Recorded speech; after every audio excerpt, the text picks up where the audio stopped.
Lemon chicken ಹೆಂಗೆ ಮಾಡೋದು ಅಂತ ಹೇಳ್ಕೊಡ್ತೀನಿ ಬನ್ನಿ. ಒಂದು ಪ್ಯಾನ್ಗೆ ಆಯಿಲ್ ಹಾಕಿ ಅದು ಬಿಸಿ ಆದಮೇಲೆ chicken hockey 20 to 25 minutes cook ಮಾಡ್ಕೊಳ್ಳಿ.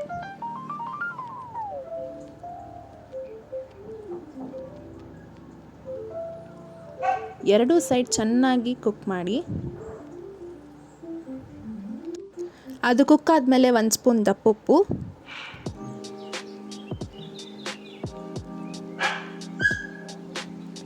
1 ಸ್ಪೂನ್ ಅರಿಶಿನ,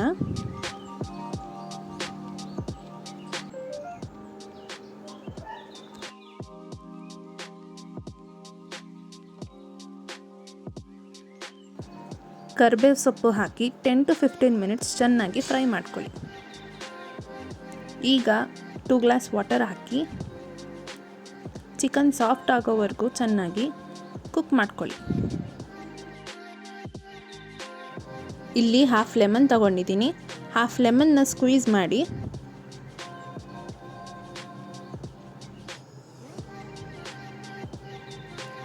ಶುಂಠಿ, ಬೆಳ್ಳುಳ್ಳಿ ಮತ್ತು ಗ್ರೀನ್ ಚಿಲ್ಲಿ ಹಾಕಿ ಪೇಸ್ಟ್ ಮಾಡಿ ಇಟ್ಕೊಂಡಿದ್ದೀನಿ. ಆ ಪೇಸ್ಟ್ನ ಇದಕ್ಕೆ ಹಾಕ್ಕೊಂಡು ಚೆನ್ನಾಗಿ ಮಿಕ್ಸ್ ಮಾಡ್ತಾ ಇದ್ದೀನಿ.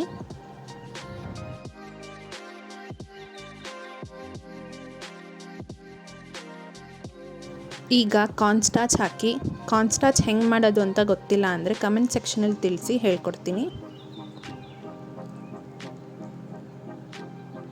ಲಾಸ್ಟಲ್ಲಿ ಕೊತ್ತಂಬರಿ ಸೊಪ್ಪು ಹಾಕಿ ಗಾರ್ನಿಷ್ ಮಾಡಿ lemon chicken ready to serve. ಈ ವಿಡಿಯೋ ನಿಮಗೆ ಇಷ್ಟ ಆದರೆ ಲೈಕ್ ಮಾಡಿ, ಫ್ಯಾಮಿಲಿ ಫ್ರೆಂಡ್ಸ್ಗೆ ಶೇರ್ ಮಾಡಿ. ಹಾಗೆ ರೆಸಿಪಿ ಟ್ರೈ ಮಾಡಿದ್ರೆ ಹೆಂಗಿದೆ ಅಂತ ಕಮೆಂಟ್ ಸೆಕ್ಷನಲ್ಲಿ ಕಮೆಂಟ್ ಹಾಕಿ. ಹಾಗೆ ಸಬ್ಸ್ಕ್ರೈಬ್ ಆಗೋದನ್ನ ಮರಿಬೇಡಿ. Thank you for watching.